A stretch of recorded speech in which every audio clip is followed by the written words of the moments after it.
Hi ಎಲ್ಲಿಗೂ ನಮಸ್ಕಾರ. This is Sushmita ಕೀರ್ತಿ ಪ್ರಸಾದ್. ಇವತ್ತು ನಾನು ರ್ಯಾಂಡಮ್ ಆಗಿ ಒಂದು ವಿಡಿಯೋ ಮಾಡೋಣ ಅಂತ ಅಂದ್ಕೊಂಡೆ. ಬಟ್ ಜೊತೆಗೆ ನಿಮಗೆ ಹೋಳಿಗೆ ಅಂದರೆ ಬೇಳೆ ಒಬ್ಬಟ್ಟನ್ನು ಹೇಗೆ ಈಸಿಯಾಗಿ ಮಾಡೋದು ಅಂತ ನಾನು ಕಲಿತು ಜೊತೆಗೆ ನಿಮಗೂ ಹೇಳ್ಕೊಡೋಣ ಅಂತ ಅಂದ್ಕೊಂಡಿದ್ದೀನಿ. ಸೊ ವಿಡಿಯೋನ ಸ್ಕಿಪ್ ಮಾಡದೆ ಕಂಟಿನ್ಯೂಸ್ ಆಗಿ ನೋಡ್ತಾ ಇರಿ. Welcome to Sukhi YouTube channel.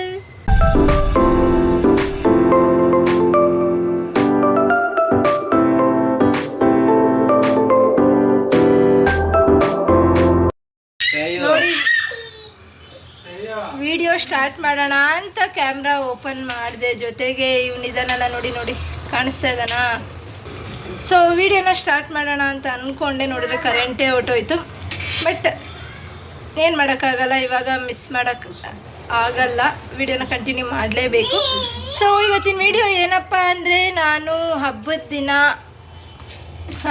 ಒಬ್ಬಟ್ಟು ಮಾಡಿದ್ವಲ್ಲ, ಸೊ ಅದು ಎಲ್ಲರಿಗೂ ಅಷ್ಟೊಂದು ಸ್ಯಾಟಿಸ್ಫ್ಯಾಕ್ಷನ್ ಆಗಿಲ್ಲ. ತಿಂದಂಗೂ ಅನ್ನಿಸ್ಲಿಲ್ಲ, ಜೊತೆಗೆ ಮಾಡ್ದಂಗೂ ಅನ್ನಿಸ್ಲಿಲ್ಲ. ಅದಕ್ಕೆ ಇವತ್ತು ಒಬ್ಬಟ್ಟು ಮಾಡೋಣ ಅಂತ ಅಂದ್ಕೊಂಡು ನೆನ್ನೆ ನಾನು ನಮ್ಮ ಅಕ್ಕ ಮಾತಾಡಬೇಕಾದ್ರೆ ಹೀಗೆ ನೆನಪಾಯಿತು.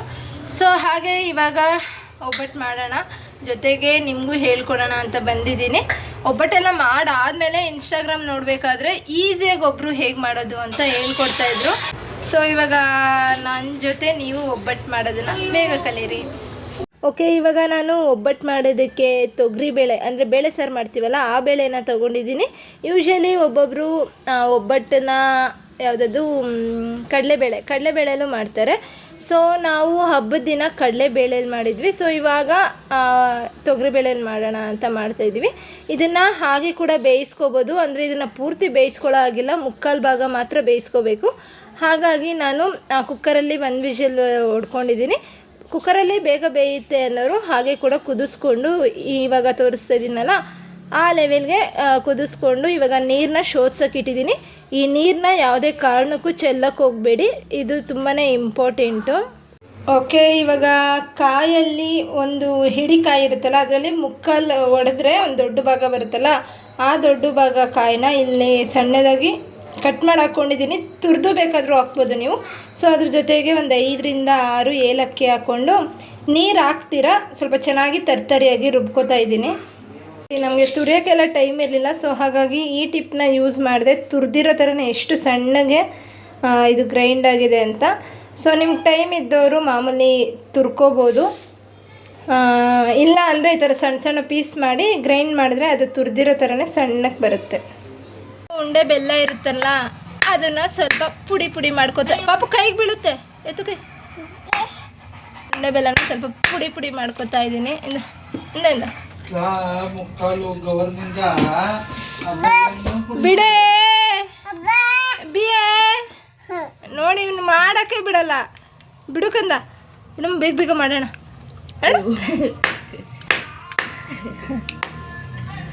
ಏಯ್ ಬಿಯೈ ಕಂದು, ಏನು ಮಾಡ್ತಾ ಇದೆಯಾ? ಬಿಡಮ್ಮ, ಲೇಟ್ ಆಯಿತು. ಬಿಡು ಕಂದು, ಬಿಡಮ್ಮ. ಓಕೆ, ಇವಾಗ ನಾನು 3 ಉಂಡೆ ಬೆಲ್ಲನ ತಗೊಂಡು ಸ್ವಲ್ಪ ಕುಟ್ಟಿ ಪುಡಿ ಮಾಡ್ಕೊಂಡಿದ್ದೀನಿ. ನಿಮಗೆ ಸ್ವೀಟ್ ಜಾಸ್ತಿ ಬೇಕು ಅಂದರೆ 3 ತೊಗೊಳ್ಳಿ, ಸ್ವಲ್ಪ ಕಮ್ಮಿ ಬೇಕು ಅಂದರೆ ಒಂದು 2.25 ಬೆಲ್ಲ ಆಗೋಷ್ಟು ತೊಗೊಳ್ಳಿ. ನಾನು ಇಲ್ಲಿ ಅರ್ಧ kg ಬೇಳೆಗಾಗೋ ಥರ ಮಾಡ್ತಾಯಿದ್ದೀನಿ. ಸೊ ಇವಾಗ ಈ ಬೆಲ್ಲಕ್ಕೆ ಒಂದು ಅರ್ಧ ಗ್ಲಾಸ್ ಆಗುವಷ್ಟು ನೀರು ಹಾಕ್ತಾಯಿದ್ದೀನಿ. ತೀರ ಪಾಕ ಅಂತ ಏನಿಲ್ಲ, ಅದು ಬೆಲ್ಲ ಕರಗಬೇಕು. ಸೊ ಹಾಗಾಗಿ ಸ್ವಲ್ಪ ನೀರು ಹಾಕ್ಬಿಟ್ಟು ಬೆಲ್ಲನ ಕರಗಿಸ್ಕೊಳ್ತಾ ಇದ್ದೀನಿ.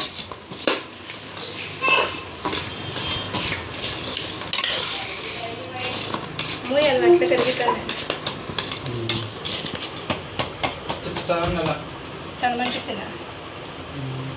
ಸೊ ಇದು ಬೆಲ್ಲ ಕೈ ಬಿಡ್ದಂಗೆ ತಿರುಗಿಸ್ತಾ ಇರಿ, ಇಲ್ಲಾಂದರೆ ತಳ ಅನಿಸ್ಬಿಡುತ್ತೆ. ಸೊ ಕಮ್ಮಿ ಉರಿ ಇಟ್ಕೊಂಡೆ.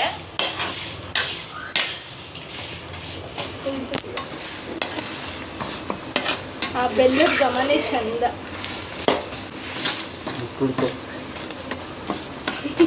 ಸುಡ್ರೆ ಬೆಲ್ಲದ ಗಮನ ಚಂದ ಅಂತ ಕುಡ್ಕೋದು. ಹೌದಾ? ಸುಮ್ಮನೆ ಕೊಡ್ಕೊಚ್ಚೆ.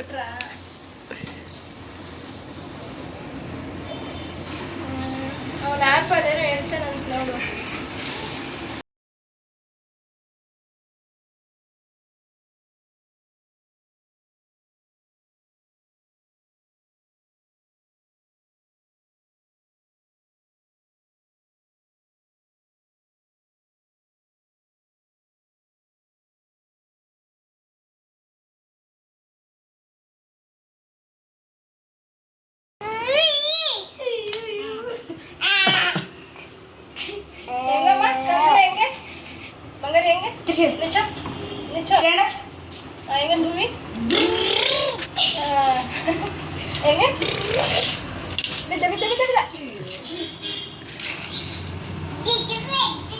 ಇವಾಗ ಬೆಲ್ಲ ಪೂರ್ತಿಯಾಗಿ ಕರಗಿದೆ. ನೋಡಿ ಎಷ್ಟು ಚೆನ್ನಾಗಿ ಕಾಣಿಸ್ತಿದೆ. ಅದು ರೋಡ್ ಸೈಡ್ ವ್ಯೂ ಎಷ್ಟು ಚೆನ್ನಾಗಿದೆ ಅಂತೀನಲ್ಲ ಆ ಥರ ಇದ್ರದ್ದು ನೋಡಿ ವ್ಯೂ ಎಷ್ಟು ಚೆನ್ನಾಗಿದೆ. ಓಕೆ, ಬೆಲ್ಲ ಕರಗಿದ ಮೇಲೆ ಇದು ಕಾಯಿ ಮತ್ತು ಏಲಕ್ಕಿ ಏನು ಬಿಟ್ಕೊಂಡಿರ್ತೀವಲ್ಲ, ಸೊ ಆ ಪುಡಿನ ಹಾಕ್ತಾ ಇದ್ದೀವಿ. ಕೈ ಬಿಡದಂಗೆ ತಿರುಗಿಸ್ತಾ ಇರಿ, ತಳ ಅಂಟ್ಬಿಡ್ತಿಲ್ಲ ಅಂದರೆ. ಓಕೆ, ಇವಾಗ ಅದು ಎಲ್ಲ ಚೆನ್ನಾಗಿ ಮಿಕ್ಸ್ ಆದಮೇಲೆ ಈ ಬೆಲ್ಲದ ಪಾಕಕ್ಕೆ ಬೇಳೆ ಏನಿರುತ್ತೆ ಅದನ್ನು ಇರುಕಂದ ಇವನೊಬ್ಬ ಮಧ್ಯ ಡಿಸ್ಟರ್ಬೆನ್ಸ್. ಬೇಳೆ ಏನು ಬೇಯಿಸಿ ಇಟ್ಕೊಂಡಿರ್ತೀವಿ ಅಂದರೆ ನೀರೆಲ್ಲ ತೆಗೆದು ಶೋಧಿಸ್ಕೊಂಡಿರ್ತೀವಲ್ಲ, ಆ ಬೇಳೆನ ಹಾಕಿ ಚೆನ್ನಾಗಿ ಮಿಕ್ಸ್ ಮಾಡ್ಕೊಳ್ತಾ ಇದ್ದೀವಿ. ಸೊ ಇವಾಗ ಅದೆಲ್ಲ ಒಂದಕ್ಕೊಂದು ಚೆನ್ನಾಗಿ ಹೊಂದ್ಕೊಳ್ಳೋ ಥರ ಕ್ಲೀನಾಗಿ ಮಿಕ್ಸ್ ಮಾಡ್ಕೊಳ್ತಾ ಇದ್ದೀವಿ.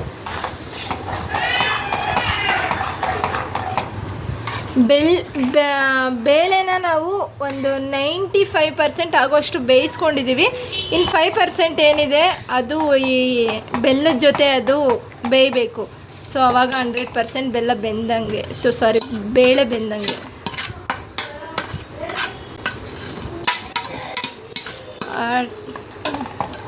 ಪಾಯಸದ ಥರ ಕಾಣಿಸ್ತಾ ಇದೆ. ನಿಮಗೆ ಇದು ಪಾಕ ಏನಾನ ತುಂಬ ತೆಳ್ಳಗೆ ಅನಿಸಿದ್ರೆ ಇನ್ನೂ ಸ್ವಲ್ಪ ಅದರಲ್ಲೇ ಬೇಯಿಸ್ತಾ ಇರಿ. ಅದು ಬೆಲ್ಲ ಗಟ್ಟಿ ಆದಂಗೆ ಅದು ಕನ್ಸಿಸ್ಟೆನ್ಸಿ ನಿಮಗೆ ಸರೋಗುತ್ತೆ. ನೀರು ತುಂಬ ಥರ ಆಯಿತು ಅಂದರೆ ಸ್ವಲ್ಪ ಚೆನ್ನಾಗಿ ಅದರಲ್ಲೇ ಬೇಯಿಸ್ತಾ ಇರಿ, ಅದೇ ಗಟ್ಟಿ ಆಗುತ್ತೆ. ತಿರುಗಿಸ್ತಾ ಸ್ವಲ್ಪ ಗಟ್ಟಿ ಆಗುತ್ತೆ ಪಾಕ. ಬಟ್ ಸ್ಟಾರ್ಟಿಂಗಲ್ಲಂತೂ ನಾವು ಎಷ್ಟು ತಿರುಗಿಸ್ತಾ ಇರ್ತೀವೋ ಅಷ್ಟು ನೀರು ಬಿಡ್ತಾನೆ ಇರುತ್ತೆ. ಬಟ್ ಆಮೇಲೆ ಹೋಗ್ತಾ ಅದೇ ಕನ್ಸಿಸ್ಟೆನ್ಸಿ ಸರೋಗುತ್ತೆ. ಇದು ಸರೋಗಿಲ್ಲ ಅಂದರೆ ಇನ್ನೊಂದು ಟಿಪ್ ಇದೆ, ಅದನ್ನು ಯೂಸ್ ಮಾಡ್ಕೊಳ್ಳಿ. ಇವಾಗ ನಾವು ಅದೇ ಟಿಪ್ನ ಯೂಸ್ ನೋಡಿ, ತಿರುಗಿಸ್ತಾ ಪಾಕ ಎಷ್ಟು ಗಟ್ಟಿಯಾಗಿದೆ. ಸೊ ಈ ಕನ್ಸಿಸ್ಟೆನ್ಸಿ ಬಂದಮೇಲೆ ನೀವು ಸ್ಟವ್ನ ಆಫ್ ಮಾಡ್ಕೊಳ್ಳಿ. ಆಮೇಲೆ ತಣ್ಣಗಾದ್ಮೇಲೆ ಇದು ಸ್ವಲ್ಪ ಗಟ್ಟಿಯಾಗುತ್ತೆ. ಸೊ ಆವಾಗ ಈ ಥರ ಇಷ್ಟು ಕನ್ಸಿಸ್ಟೆನ್ಸಿ ಬಂದಮೇಲೆ ಆಫ್ ಮಾಡ್ಕೊಂಬಿಡಿ.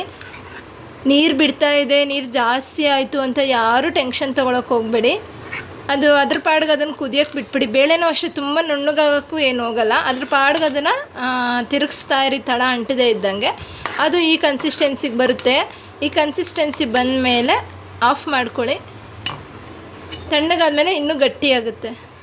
ಓಕೆ, ನಿಮಗೆ ಇದ್ರ ಬಗ್ಗೆ ಏನಾದರೂ ಡೌಟ್ ಇತ್ತು ಅಂದರೆ ಜೆಮಿನಿನ ಯೂಸ್ ಮಾಡ್ಕೊಳ್ಳಿ. ನಾನು ಫಸ್ಟ್ ಟೈಮ್ ಇದನ್ನು ಯೂಸ್ ಮಾಡ್ತಾಯಿದ್ದೀನಿ, ನೋಡೋಣ ಹೇಗೆ ವರ್ಕ್ ಆಗುತ್ತೆ ಅಂತ.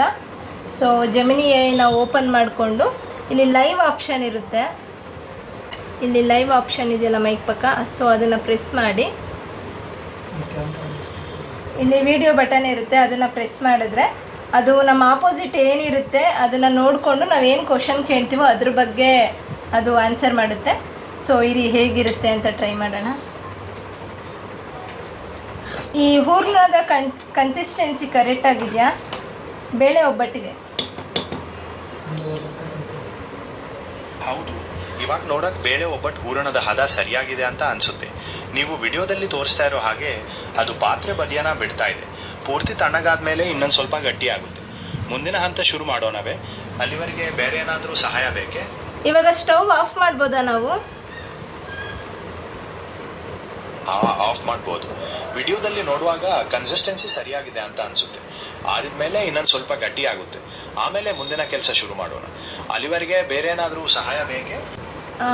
ಒಬ್ಬಟ್ಟಿಗೆ ಕಣಕ ಕಲಸಕ್ಕೆ ಏನೇನು ಬೇಕು? ಕಣಕ ತಯಾರಿಸಲು ಮೈದಾ ಹಿಟ್ಟು, ಸ್ವಲ್ಪ ಉಪ್ಪು, ಅರಿಶಿಣ ಮತ್ತೆ ನೀರು ಬೇಕಾಗುತ್ತೆ. ಕೊನೆಯಲ್ಲಿ ಸ್ವಲ್ಪ ಎಣ್ಣೆ ಅಥವಾ ತುಪ್ಪ ಹಾಕಿದ್ರೆ ಚೆನ್ನಾಗಿರುತ್ತೆ. ಹಿಟ್ಟನ್ನು ಎಷ್ಟು ನಾದುತ್ತೀರೋ ಒಬ್ಬಟ್ಟು ಅಷ್ಟು ಸ್ಮೂತ್ ಆಗಿ ಬರುತ್ತೆ. ಕಲಸಿದ ನಂತರ 1-2 ಗಂಟೆ ನೆನೆಯಲು ಬಿಡಿ. ಇನ್ನೇನಾದ್ರೂ ಬೇಕೆ? ಇದಕ್ಕೆ ನಾವು ಚಿರೋಟಿ ರವೆನ ಯೂಸ್ ಮಾಡ್ಕೋಬೋದಾ?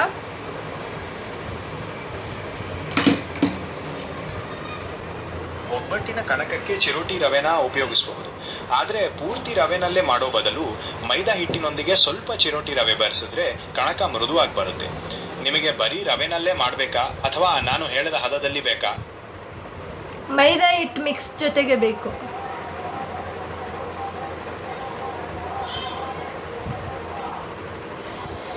ಓಕೆ, ನೋಡಿದ್ರಲ್ಲ ಎಷ್ಟು ಚೆನ್ನಾಗಿ ಜೆಮಿನಿ ನಮಗೆ ಹೆಲ್ಪ್ ಮಾಡುತ್ತೆ ಅಂತ. ಸೊ ಇವಾಗ ಬೇರೆಯವ್ರ ಜೆಮಿನಿ AI. ಸೊ ನೋಡಿದ್ರಲ್ಲ ಜೆಮಿನಿ AI ಎಷ್ಟು ನನಗೆ ಹೆಲ್ಪ್ ಮಾಡ್ತು ಅಂತ. ನಿಜ, ನಾನು ಸ್ಟಾರ್ಟಿಂಗಲ್ಲಿ ತುಂಬಾ ಭಯಪಟ್ಬಿಟ್ಟಿದ್ದೆ. ತಿರುಗಿಸ್ತಾ ನೀರು ಬರ್ತಾನೆ ಇತ್ತು.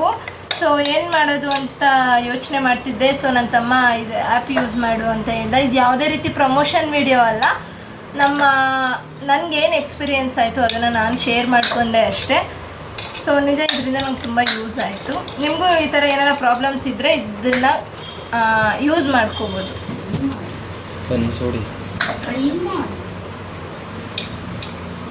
ಆ್ಯಕ್ಚುಲಿ ಒಬ್ಬಟ್ಟನ್ನ ನಾನು ಈಸಿಯಾಗಿ ಮಾಡಬೇಕು ಅಂತ ಅಂದ್ಕೊಂಡೆ. ಬಟ್ ನನ್ನ ತಮ್ಮ ಬಂದು ಹಿಂಗೆ ಮಾಡೋಣ ಹಂಗೆ ಮಾಡೋಣ ಅಂತ ಹೇಳಿ ಇಷ್ಟೊಂದೆಲ್ಲ ಎಡ್ವಟ್ಟಾಗಿ ಇವಾಗ ನಮಗೆ ಜೆಮಿನಿ ಹೆಲ್ಪ್ ಮಾಡೋ ಥರ ಆಯಿತು.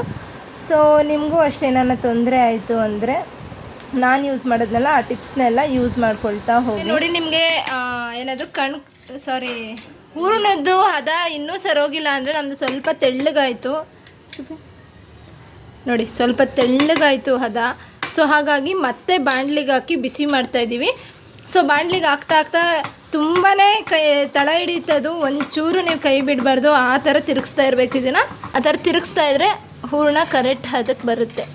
ಇದೊಂದು ಟಿಪ್ಪು, ಇದು ನಿಮಗೋಸ್ಕರನೇ ಮಾಡಿರೋ ವಿಡಿಯೋ. ಸೊ ಯಾರಿಗೆಲ್ಲ ಒಬ್ಬಟ್ಟು ಮಾಡೋದು ತುಂಬಾ ಕಷ್ಟ ಅನ್ನಿಸ್ತಿದೆ ಅಂಥವ್ರಿಗೆ ಈ ವಿಡಿಯೋ ಹೆಲ್ಪ್ ಆಗಲಿ ಅಂತ ಮಾಡಿದ್ದೀನಿ. ಅಷ್ಟು ತೆಳ್ಳಗಿದ್ದಿದ್ದ ಹೂರಣ ಈ ಥರ ತಿರುಗಿಸ್ತಾ ಈ ಥರ ಗಟ್ಟಿಯಾಗಿ ಬರುತ್ತೆ. ಸೊ ಕೈ ಬಿಡ್ದಂಗೆ ತಿರುಗಿಸ್ತಾ ಇರಿ. ಸೊ ತಿಪ್ರಿ. ಇವಾಗ ಕಣಕ ಕಲಸೋದಕ್ಕೆ ಫಸ್ಟು ಮೈದಾ ಹಿಟ್ಟು ಹಾಕೋತಾ ಇದ್ದೀನಿ. ಇವಾಗ ಇದಕ್ಕೆ ನಾನು ಸ್ವಲ್ಪ ಚಿರೋಟಿ ರವೆ ಕೂಡ ಯೂಸ್ ಮಾಡ್ತಾ ಇದ್ದೀನಿ. ನಿಮ್ಮ ಹತ್ರ ಇಲ್ಲ ಅಂದರೆ ಇಟ್ಸ್ ಓಕೆ, ಬರೀ ಮೈದಾದಲ್ಲೇ ನೀವು ಕಣ್ಕಣ ರೆಡಿ ಮಾಡ್ಕೋಬೋದು. ಚಿರೋಟಿ ರವೆ ಎಷ್ಟು ಹಾಕಬೇಕು ಅಂದರೆ, ಇವಾಗ ನೀವು 1 ಕಪ್ ಮೈದಾ ಹಿಟ್ಟು ತೊಗೊಂಡಿದ್ರೆ ಒಂದು 1/2 ಕಪ್ಪು ಇಲ್ಲ 1/2 ಕಪ್ಗಿಂತ ಸ್ವಲ್ಪ ಕಮ್ಮಿ ಆಗೋ ಅಷ್ಟು ಚಿರೋಟಿ ರವೆನ ತೊಗೋಬೇಕಾಗುತ್ತೆ. ಓಕೆ, ಇವಾಗ ಇದಕ್ಕೆ ಸ್ವಲ್ಪ ಜಾಸ್ತಿ ಬೇಡ, ಸ್ವಲ್ಪ ಉಪ್ಪು ಸೇರಿಸ್ಕೊತಾ ಇದ್ದೀನಿ. ಅದಾದಮೇಲೆ ಒಂದು ಸ್ವಲ್ಪ ಅರಿಶಿಣದ ಪುಡಿ. ಸೊ ಇವಾಗ ಇದಕ್ಕೆ ನೀರು ಹಾಕ್ಕೊಂಡು ಚಪಾತಿ ಹಿಟ್ಟಿನ ಹದಕ್ಕಿಂತ ಸ್ವಲ್ಪ ಕಮ್ಮಿ ಅಂದರೆ ಸ್ವಲ್ಪ ತೆಳ್ಳಗೆ ಕಲಿಸ್ಕೋಬೇಕಾಗುತ್ತೆ.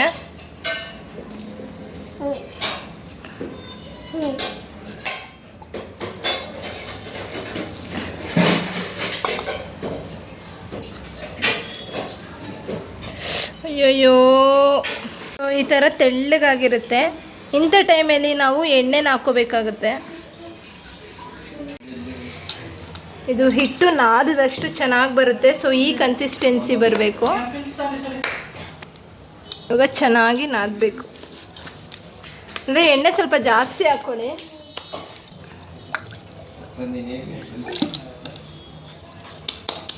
ಸೊ ಇವಾಗ ಇದನ್ನು ಮೇಲೆ ಸ್ವಲ್ಪ ಎಣ್ಣೆ ಹಾಕ್ಬಿಟ್ಟು ಒಂದು 1/2 ಅವರ್ ನೆನೆಯಕ್ಕೆ ಬಿಡಿ. ಅವಾಗ ಇನ್ನೂ ಚೆನ್ನಾಗಿ ಬರುತ್ತೆ. ಒಂದಿಷ್ಟು ಕಣ್ಕನ್ ತಗೊಂಡು ನೀಟಾಗಿ ತೆಳ್ಳಗೆ ರೌಂಡಾಗಿ ಸ್ಪ್ರೆಡ್ ಮಾಡ್ಕೊಳ್ಳಿ. ಸೊ ಈ ರೋಲ್ ಏನಾಗಿರುತ್ತೆ, ಇದ್ರ ಮಧ್ಯನ ನಾವು ಹೂರಣ ಇಟ್ಕೋಬೇಕು. ಹೂರಣನ ಇನ್ನೂ ಸ್ವಲ್ಪ ಕೈಯೆಲ್ಲ ಸ್ಮ್ಯಾಶ್ ಮಾಡಿ ಮುದ್ದೆ ಥರ ಮಾಡ್ಕೊಳ್ಳಿ. ನೋಡಿ, ತೆಳ್ಳಗಾಗೋಯ್ತು ಅಂತ ಎಷ್ಟು ಟೆನ್ಷನ್ ಮಾಡ್ಕೊಂಡಿದ್ವಲ್ಲ, ಇವಾಗ ಎಷ್ಟು ಚೆನ್ನಾಗಿ ಎಷ್ಟು ಹದವಾಗಿ ಬಂದಿದೆ ಅಂತ. ಸೊ ಇದನ್ನ ಈ ಕಣಕದ ಮಧ್ಯ ಇಟ್ಟು ಅದ್ರ ಮೇಲೆ ಫೋಲ್ಡ್ ಮಾಡ್ಕೋಬೇಕು. ಈ ಥರ ಫೋಲ್ಡ್ ಮಾಡಿಕೊಂಡು ಈ ಎಕ್ಸಸ್ ಏನಿರುತ್ತೆ ಅದನ್ನು ನಾವು ರಿಮೂವ್ ಮಾಡ್ಕೋಬೇಕಾಗುತ್ತೆ. ಇವಾಗ ಮತ್ತೆ ಅದನ್ನು ರೋಲ್ ಮಾಡಿಕೊಂಡು ಹೀಗಿಟ್ಟು ಇದ್ರ ಮೇಲೆ ನಾನು ಸ್ವಲ್ಪ ಎಣ್ಣೆ ಹಾಕಿ ಇನ್ನೊಂದು ಬಟರ್ ಪೇಪರ್ ಹಾಕಿ ಮಧ್ಯನೇ ಪ್ರೆಸ್ ಮಾಡ್ಕೊಂಬಿಡಿ. ಅವಾಗ ಈಕ್ವಲ್ ಆಗಿ ಹೂರಣ ಹರಡುತ್ತೆ. ಸೊ ಈಕ್ವಲ್ ಆಗಿ ಹರಡಿ ನೀವು ಇದನ್ನು ಚಪಾತಿ ಒಸಿತೀರಲ್ಲ ಆ ಥರ ಕೂಡ ಒಸ್ಕೋಬೋದು, ಇಲ್ಲ ಕೈಯಲ್ಲೇ ಮಾಡ್ಕೋಬೋದು. ಈ ಥರ ಕೈಯಲ್ಲೇ ರೌಂಡಾಗಿ ಸ್ಪ್ರೆಡ್ ಮಾಡ್ಕೊಳ್ತಾ ಹೋದರೆ ಹೂರಣ ಈಕ್ವಲ್ ಆಗಿ ಎಲ್ಲ ಕಡೆ ಹೋಗುತ್ತೆ. ಸೊ ನೋಡಿದ್ರಲ್ಲ, ಬಟರ್ ಪೇಪರ್ ಯೂಸ್ ಮಾಡಿದ್ರೆ ಸ್ವಲ್ಪ ಚೆನ್ನಾಗಿ ಬರುತ್ತೆ, ಬಿಟ್ಕೊಳ್ಳಲ್ಲ. ಇವಾಗ ಇದನ್ನು ತವ ಮೇಲೆ 2 ಕಡೆ ಬೇಯಿಸ್ಕೊಂಡ್ರೆ ನಮ್ಮ ಒಬ್ಬಟ್ಟು ರೆಡಿ ಆಗುತ್ತೆ. ಆಹಾ, ನೋಡ್ತಾ ಇದ್ದೀರಲ್ಲ, ಬೇಯಿಸಿದ ಮೇಲಂತೂ ಎಷ್ಟು ಚೆನ್ನಾಗಿ ಕಾಣಿಸ್ತಾ ಇದೆ ಕಲ್ಲರು. ಮತ್ತು ಘಮನೂ ಅಷ್ಟೇ ತುಂಬಾ ಚೆನ್ನಾಗಿ ಬರ್ತಾಯಿತ್ತು. ಸ್ವೀಟು ಅಷ್ಟೇ ಬ್ಯಾಲೆನ್ಸಿಂಗ್ ಆಗಿ ರುಚಿಯಾಗಿ ಬಂದಿತ್ತು. ಸೊ ನಿಮಗೆ ಇನ್ನೂ ಸ್ವಲ್ಪ ಸ್ವೀಟ್ ಬೇಕು ಅಂದರೆ ಬೆಲ್ಲ ಸ್ವಲ್ಪ ಜಾಸ್ತಿ ಹಾಕ್ಕೊಳ್ಳಿ, ಇಲ್ಲ ಕಮ್ಮಿ ಬೇಕು ಅಂದರೆ ಬೆಲ್ಲ ಸ್ವಲ್ಪ ಕಮ್ಮಿ ಯೂಸ್ ಮಾಡ್ಕೊಳ್ಳಿ. ಬಟ್ ನಾನು ಮಾಡಿದ್ದು ವಿಧಾನ ನಮಗೆ ಕರೆಕ್ಟಾಗಿತ್ತು.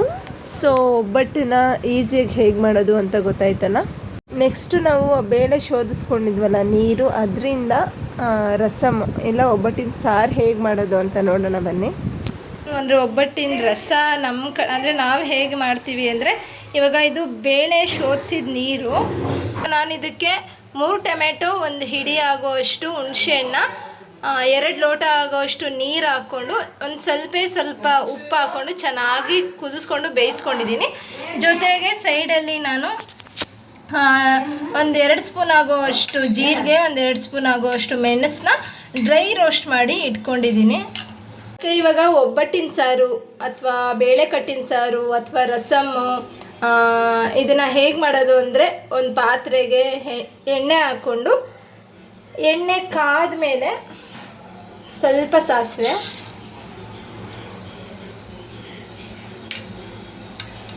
ಸೊ ಸಾಸಿವೆ ಸಿಡಿತಾ ಇದೆ. ಸಾಸಿವೆ ಸಿಡಿದ ಮೇಲೆ ಸ್ವಲ್ಪ ಬೆಳ್ಳುಳ್ಳಿನ ಹಾಕಿ ಒಂದು ಸ್ವಲ್ಪ ಲೈಟಾಗಿ ಫ್ರೈ ಮಾಡ್ಕೊಳ್ಳಿ. ಜಾಸ್ತಿ ಅದು ಕಲರ್ ಚೇಂಜ್ ಆಗೋ ಅಷ್ಟೇನೋ ಕುಕ್ ಮಾಡೋಕ್ಕೆ ಹೋಗಬೇಡಿ. ಸೊ ಇವಾಗ ಇದಕ್ಕೆ ಸ್ವಲ್ಪ ಖಾರದ ಮೆಣಸಿನ್ಕಾಯಿ, ಒಣಮೆಣಸಿನ್ಕಾಯಿ, ಕರಿಬೇವನ್ನ ಸಣ್ಣದಾಗಿ ಕಟ್ ಮಾಡಿ ಇಟ್ಕೊಂಡಿದ್ದೀನಿ.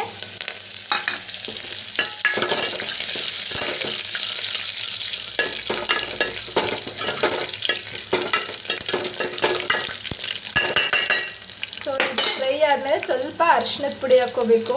ಒಂದು ಸ್ವಲ್ಪ ಅರಿಶಿಣದ ಪುಡಿ ಹಾಕ್ಕೊಂಡು ಒಂದು ಸ್ವಲ್ಪ ಚೆನ್ನಾಗಿ ಇದನ್ನು ಫ್ರೈ ಮಾಡ್ಕೊಬೇಕು.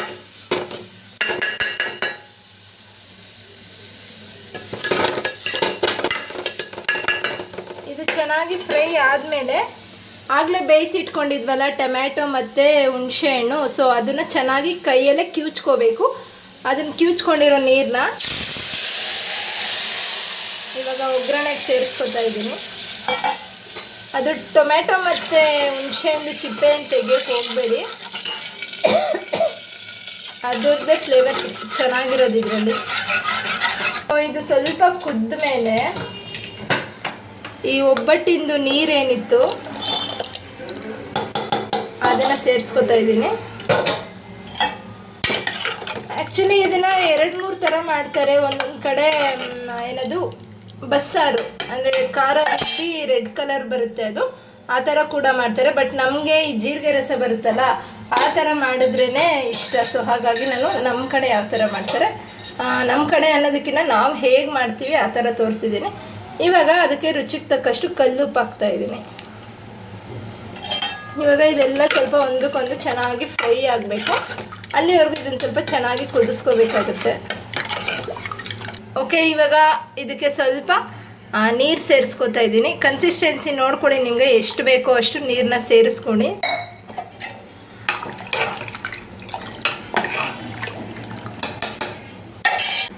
ಇವಾಗ ಇದಕ್ಕೆ ಜೀರಿಗೆ ಮತ್ತು ಮೆಣಸು ಆಗಲೇ ತೋರಿಸಿದ್ನಲ್ಲ, ಜೀರಿಗೆ ಮತ್ತು ಮೆಣಸನ್ನ ಡ್ರೈ ರೋಸ್ಟ್ ಮಾಡ್ಕೋಬೇಕು ಅಂತ. ಸೊ ಅದನ್ನು ಇವಾಗ ನಾನು ಇದಕ್ಕೆ ಸೇರಿಸ್ಕೊಳ್ತಾ ಇದ್ದೀನಿ.